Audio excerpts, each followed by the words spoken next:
Hey YouTube, welcome back to my channel. This is Canadian Retro. I've got another pickups video for you here. Some pretty interesting stuff. It's all handheld stuff. Kind of came out all at the same time. Walked into a Talese, and this is pretty awesome. There's just a huge bucket that one of the employees had just at the moment that I was going in there.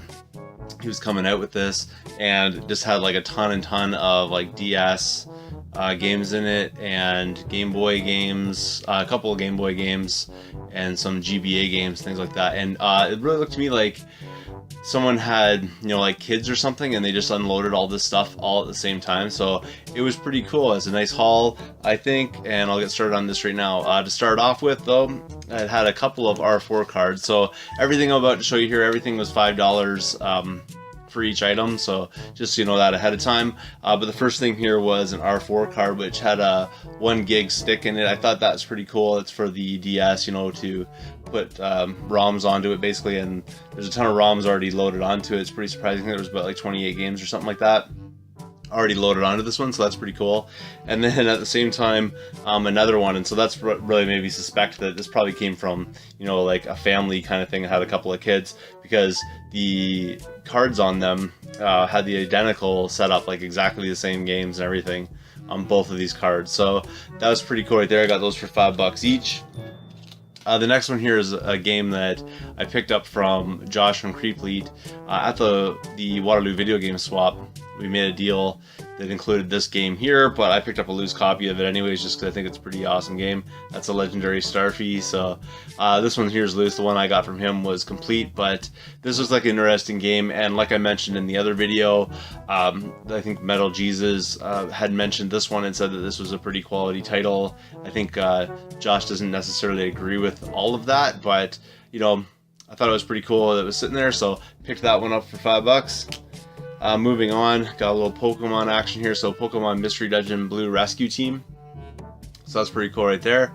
Again, don't really know a whole lot about this one necessarily, but Pokemon titles are pretty decent. Interestingly enough, there was a couple other Pokemon titles in there that I wasn't really just willing to, pull the trigger on kind of thing. So I left them behind, but I found someone had posted them on Kijiji a little later on that day, as well as a Game Boy game that I'd left behind, so that was pretty funny. The next thing here is Yoshi Touch and Go, so pretty cool. I don't have this one in the collection, so that one's going to go into my collection, unfortunately. Like I was saying, not complete, but what are you going to do about it, right? So pretty cool right there. I was checking it out a little bit. Looks kind of interesting. You definitely need a stylus to play it. I was just trying to play it using my finger on the touchpad kind of thing, and I don't think you have the kind of precision that you need necessarily, but pretty cool find right there. And then probably the best of the DS games that I found here is Final Fantasy Tactics A2. So that's pretty awesome right there. I'm a huge fan of Final Fantasy Tactics from way back in the day. I played the first one on my PS1. It was sort of like one of the main games that I had that I definitely remember from my collection back then. And I do have my original disc, although I don't have the original casing, because as I wasn't really using my brain back in the day, I sort of threw the casing out and all that kind of stuff and just kept them in the sleeves, just as a university student I was trying to save space and that kind of thing, so I got rid of the case for that game. That's sort of a little side story, it has nothing to do with this, but yeah, so I played that game back in the day, and I don't even really know a whole lot about this one. I haven't played it yet, so I'm gonna have to check this one out. Hopefully it holds up and maintains my interest the way that the original Final Fantasy Tactics does, because I can literally sit down and play that PS1 game like all day long, every day kind of thing, and thoroughly enjoy it, and I hope this is sort of a similar experience. The next thing here is getting into some GBA games. So I'd never seen this one out in the wild before or in a thrift shop before, so I thought I'd pick it up, and that's Mr. Driller 2.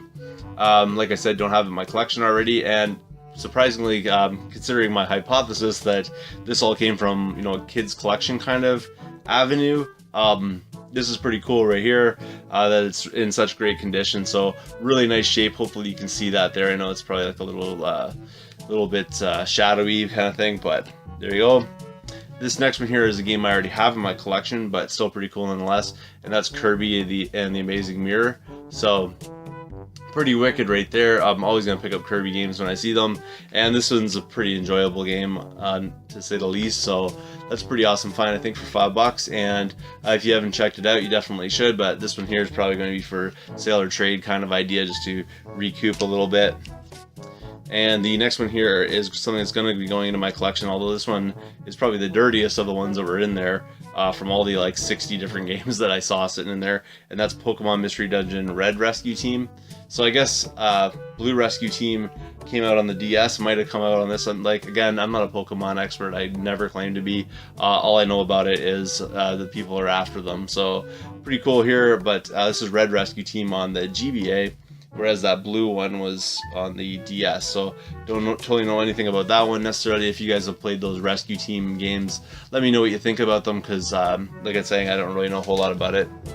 But still on the Pokemon run, this is where it gets a little more interesting, I think. And this one's Pokemon Silver, which I haven't found in a very long time. You know, it's a pretty common game, but it still goes for a decent price these days. But I haven't really seen any recently, so really nice to be able to find that. And I got to clean up a little bit. Label's not totally perfect along the top here, but otherwise, pretty decent find right there. And then the last one, Pokemon style again, is Pokemon Gold. So pretty cool find, I think, for $5. I'd do that all day long. And this one's definitely in better shape. I already have this one in my collection as well as the silver version, but I think my silver battery might be dead, so I'll have to check these ones out. I haven't tested the batteries out on them yet, but still cool nonetheless. Never really know if I'm going to get around to playing these Pokemon games, though. Just a little bit... I'm a little bit too old, I guess, to get into the Pokemon thing. It sort of came out in a time of my life where I was sort of beyond that, and I really considered it sort of like a kiddie kind of thing.